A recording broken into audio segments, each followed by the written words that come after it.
Hi there. I'm going to be discussing one of my favorite topics again.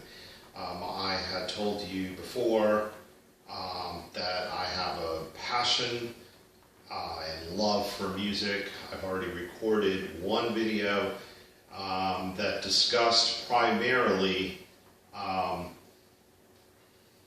I organize music and sources for obtaining, listening to music. But today I want to focus, and I said I'd do this, and the time has come, I want to focus on the music itself. What genres of music I enjoy listening to, artists. I can go on and on about this for a very long time, so I'm going to limit it to probably the music that I like most. And if we can circle back to this again in the future, certainly I'll try to do that. The reason why the timing is good to talk about music now is that I did a lot of my growing up in the 80s, and one artist that's very well known from the 80s, there are several, is Madonna. And Madonna just won't go away, you know, and I don't really want her to. But there are people my age who have come to the conclusion that it's time to hang it up. She's tired, she's old, she's 60. Why is she still recording music? But she's got a new album coming out. I believe it's her 14th studio album called Madame X, and she's released a new song from it called Medellin. I'm not sure if that's what it's called, but it's kind of an odd song. Not too sure if I really like it or not. She's had some lackluster launches over the last few albums.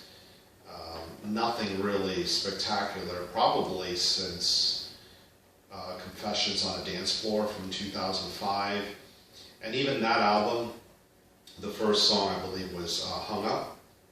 It was good, but the songs to follow I think were actually better. And then I think she did Hard Candy after that, like in 2008. It was alright. Then she did, I think, MDNA.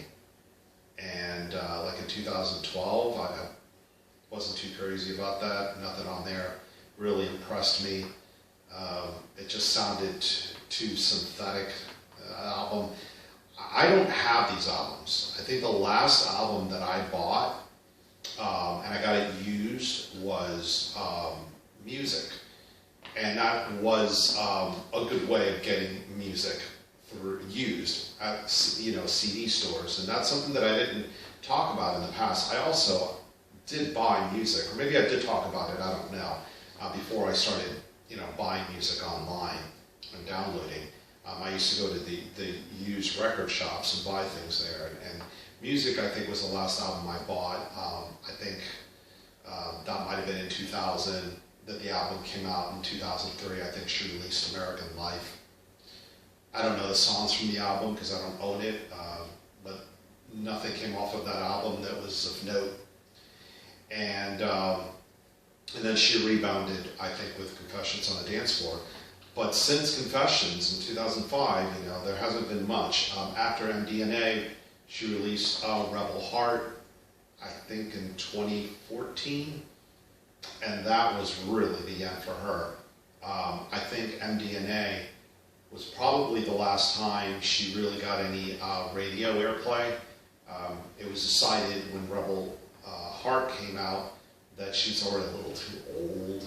I think she wasn't getting played like on Disney-owned stations. I had heard that she was deliberately being excluded based on her age. That's not, and ageism is something that I hinted that I'd be talking about this time around. And I posted a Facebook post, and I want to read that to you because it's about the release of her album. I wrote, Madonna's new song, not so good, not so bad either. Such is always the case with Madonna's music for over a decade now. But I give her credit because credit is due. She's 60 years old now and still trying. At least it's different from anything I've heard out today, and uncharted territory for her too, I think, which is what she is known for, reinventing herself. So I'm supportive of her and glad she's back after her last release nearly 4 years ago. Her absences are growing longer. I think a gradual exit is a graceful one. Is her new album her last? Time will tell. What bothers me is not what she's doing, but the hateful, ageist reaction to her. Who are these nasty, vicious people? I doubt it's anyone from my generation on up. When I was growing up, Cher made a huge comeback, and even before that, we gave breaks to older women, such as Grace Slick and Tina Turner. We critique the music, not the artists. I hope to live long enough to see young people today grow old. I will have a laughing foot until I go into cardiac arrest when I see the looks on their middle-aged, worn faces when they come to the realization that life is now passing them by. You know what they say about karma. Yeah. So, it is now 2019. Madonna's an artist from the 80s. Like I said, I did some of my growing up, a lot of my growing up in the 80s. And so, I have a nostalgic connection to that time period.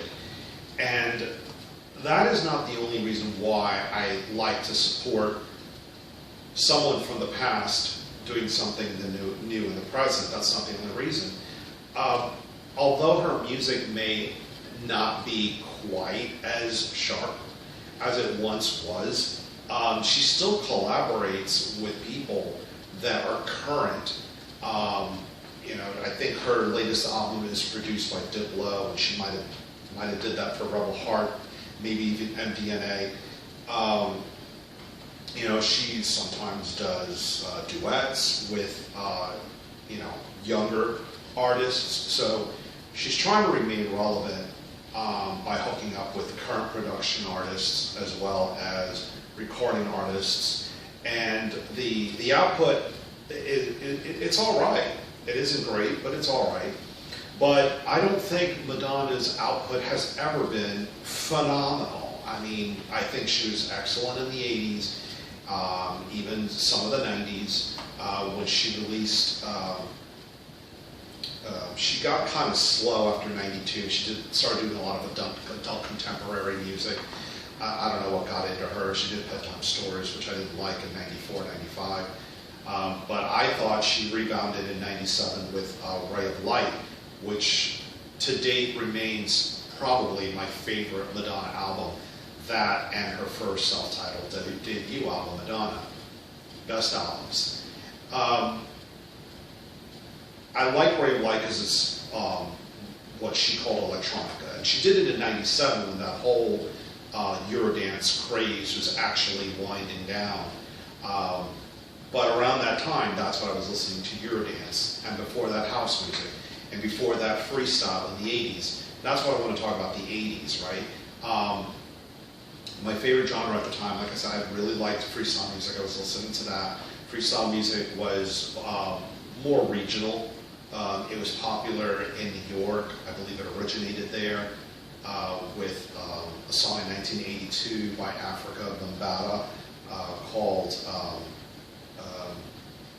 It wasn't Play at Your Own Risk. That was Planet Control, and that probably was released the following year. I don't remember the name of the song, but it's not important. It was what some people call roller skating music, and it was very heavy on the beats, and it wasn't that good in the very beginning, but then it became more melodic. Producers such as Carlos Barrios came out on the scene. I think he produced Shannon's Let the Music Play, which was probably one of the earliest examples of freestyle music. That was a top 10 hit. There was some freestyle artists that did enjoy some top 10 songs, such as Exposé. Most of them were relegated to the top 40 if they were lucky, and the upper parts of the Hot 100 Billboard charts. But I love the music. I grew up at that time in South Florida, and it was also very popular down there with the Cuban American community, and it was very popular in New York with the Puerto Rican and Italian communities, and it also did enjoy some success on the West Coast. There was an artist, Timmy T, but I wasn't too familiar with the other California freestyle music. It was mostly big in New York and Florida, and it was different. I think Florida's freestyle music was more beat-oriented, as evidenced by artists such as Trinier and Debbie Deb. New York was more melodic. Stevie B was also big in South Florida, and that was kind of a mixture of melodies and beats. But New York was more melodic. But I don't want to go on and on and on about freestyle, although I could. It's really a toss-up between freestyle and what I think we call today synth pop. Back then, it was also called new wave, but I settled on the phrase alternative dance at the time. I'd rather talk about that because a lot of you probably don't know freestyle music, but definitely check out artists such as TKA, Noel, the Cover Girls, Company B, which was Ish Ledesma. He was a producer of freestyle music, and again, Trinier. There's just so many to mention. Coro, I can go on and on and on. Corina. I know I'm missing a whole bunch of good ones. But anyway, I did compile a list of synth-pop artists that I like. I'd like to talk about the actual songs themselves, but then I'd have to record for hours.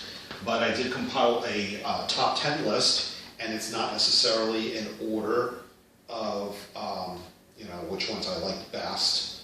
Although I will say at the top of the list are some of my favorites. But let's see, beginning with number 10, I have The Cure. Now, The Cure was more rock oriented and the beats were kind of slow. I have Galore, which I think is their greatest hits album, and I have Disintegration, which was released in 1989. That is probably the greatest Cure album ever. And I hate to admit it, but when I'm in my blue moods, I love to listen to Disintegration. It's just when you want to wallow in misery, for some reason that album is perfect. At number 9, I have a band that over the years I've heard different songs of theirs, but their signature song is Iran from 1982. But they had a really good song that I discovered on a compilation called Wishing. And there's another one that I've heard that's pretty good. I'm not familiar with their music, so I hate putting a band on a list when all I can say is, oh yeah, I like that one song or two of theirs. But I wanted to come up with 10 artists, so I included them. Worth checking out. At number 8, I have ABC. And again, this is in no particular order. I like ABC. They're not that hardcore dance, but they're pretty cool. I became mostly aware of them in 1985. They had a top 10 hit with a song called Be Near Me. And there's a remix to that. I think it's called Munich Disco Mix or something, really much better than the original. The original is good. And then I got addicted to their follow-up song, How to Be a Millionaire. Excellent song. And then they did When Smokey Sings, and then I eventually picked up their greatest hits album, and I got reacquainted with songs such as Poison Arrow and Look of Love, and they had some really good songs. Depeche Mode was kind of what some people at the time referred to as industrial It's pretty heavy on the beats, more rock sounding, but danceable music. Probably my favorite song of theirs came from the album Violator, called Enjoy the Silence, but they had other really good songs. First one I probably heard in '85 was People Are People, but Strange Love was really good. Behind the Wheel, they had, I think I also have their double disc Greatest Hits album. So that's Depeche Mode. So Erasure, I resisted liking Erasure for quite a long time because I felt that the music sounded very pinballish. That's how I would characterize it always. It just sounded too fake. It was just too much of a good thing. I like that artificial synthetic sound, but it was just way too much. But Andy Bell had a really good voice, and I met someone that was really into Erasure, so I gave him another try. And over time, I really, grew to appreciate the music. Pop is got 20 of their greatest hits. That's a must-have in your collection. If you want to have any Erasure, that's the album to have, really good. And then I ended up picking up a few other CDs of theirs used, and it's all pretty good. I eventually saw them in St. Petersburg in concert, and I also saw Andy Bell on his own, and did a little meet and greet, got some pictures with him when he performed at the Parliament House, which is more of an intimate setting, which enabled me to meet him. On my list at number 5, I got New Order. New Order was really a good band. Whenever one of their songs came on, you knew it was them. The interesting thing about New Order is that I could never remember the names to their songs because they never used the song title in their lyrics. One example of that is Blue Monday. Another one probably would be True Faith. I don't think True Faith is ever said. So, I mean, they could be talking about, they could be singing a love song, and the song could be called Shotgun. So you never know with that, but music's pretty good. I got, at number 4, I got Human League, probably one of the earliest examples of synth pop. They released a song in 1982, Don't You Want Me, which to this day plays at every 80s theme party ever. That song always ends up getting played. It was a #1 song, and what else can I tell you? They've been around actually since before the 80s. I think they released some music in the late 70s. At number 3, I have Information Society, which is probably the only band on here that I really think is an all-American band. I think they originate here in the States. And they did release some music in the earliest of 80s, maybe in 82 and 83, and I've never heard those albums. They were EPs. In other words, extended play albums. It's a record that has a limited number of songs instead of being like a full album of like between 9 and 14 songs. There's only like 3 to 5 songs usually on these albums, and they released 2 EPs, and I've never heard them. My first exposure to Information Society was with their 1985 freestyle song called Running. Actually, I think it was popular in '86, but they went on to release an album called Information Society, and their best known song is What's on Your Mind, Pure Energy. And that was more of a synth pop, less of a freestyle sound. And then they did Walking Away, and they did a cover of an ABBA song. They also released a ballad, which was, I think, a limited release called Repetition. And then they did another album, which wasn't, their sophomore effort wasn't given quite the attention the first album was. And such is the case with both artists. They're celebrated in the beginning, and then when you come up with the second album, you're old news. At number 2, I got Pet Shop Boys, which I liked in the 80s, but it wasn't until the 90s when they released Very that I started collecting their music and buying all their singles so I can get all their B-sides. And I love Pet Shop Boys.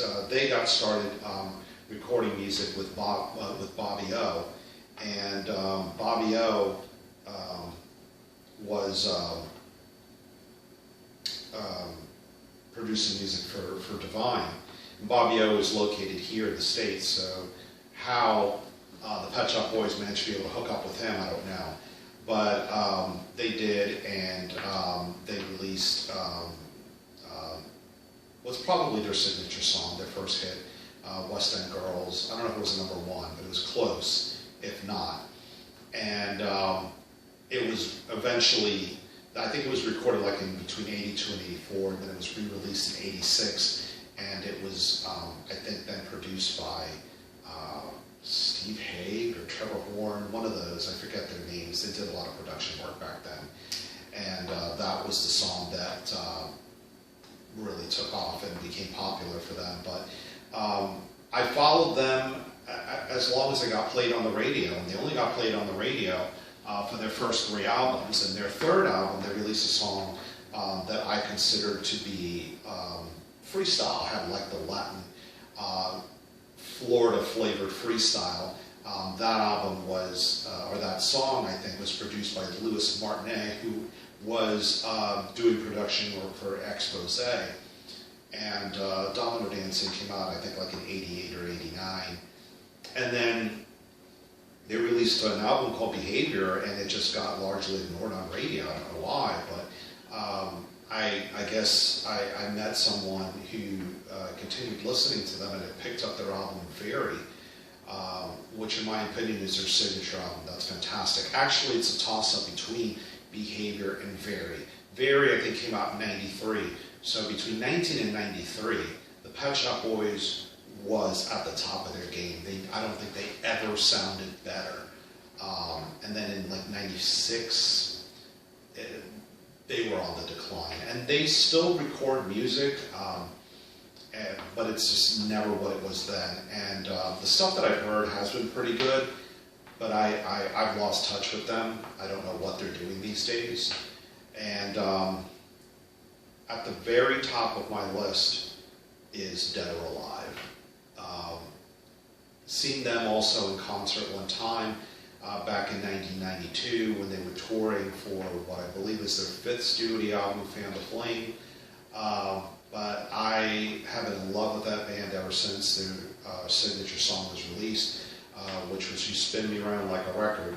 And that comes from their Youthquake album. There was 4 singles from that album, but they're really only known for that song. The only other song that, if you know music, you probably would remember from the 80s is Brand New Lover, which was on their follow-up album. The 2 albums, Youthquake and Mad, Bad, and Dangerous to Know, which is where Brand New Lover is from, were produced by Stock, Aitken, and Waterman, who had done some production work for Divine. And I think that's how the lead singer of Dead or Alive, Pete Burns, got to know Stock, Aitken, and Waterman, decided to work with that production outfit on their 2nd and 3rd album. The first album, I think Pete Burns wanted to use Bobby O, as did the Pet Shop Boys, but again, Bobby O was in the United States, and I don't think the label was that Dead or Alive was with, which I believe was Epic, was going to, I guess, fly Bobby over to the UK or Dead or Alive over to the United States to work with him. So that would have been great. But Stock, Aitken, and Waterman was also a fantastic result. They then released the album Nude on their own, and it kind of lost some of its spark when I first heard it. It sounded kind of pinballish, like Erasure music, but like a lot of the instrumentation maybe was the same, but the melodies were different and everything. And it had a lot of songs of heartbreak and breaking up and cheating and all that. But it grew on me. But Fan the Flame after that was, to me, incredibly good, because to me it was unlike any album they had ever done, and it was unlike any album by anybody else that I had ever heard. I felt that the song that came after Fan the Flame, Nucleopatra, in 1995 was kind of derivative of a lot of people that were doing Eurodance at the time. So, Fan the Flame, I think, and Youthquake and Mad, Bad, and Dangerous to Know, the albums that I recommend. After New Cleopatra, they released Fragile, which only included like 4 or 5 songs, and then everything else was just like covers of their own music. And then that was probably in 2000, and between 2000 and 2016, Pete Burns, the lead, did release some songs on his own. Very few songs, no albums, no new albums anyway of new music. And then unfortunately he passed away of a massive heart attack in 2016. And I found that pretty disturbing, not only because I feel sorry for him and his family and the fan base, but also because I felt that a part of my past is gone, you know, and there's nothing new to be had, like there is with Madonna, you know.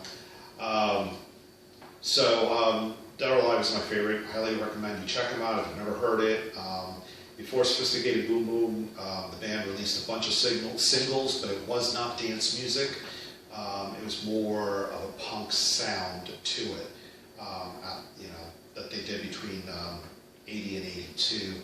And they even released a little EP under the name Nightmares and Wax in 1979.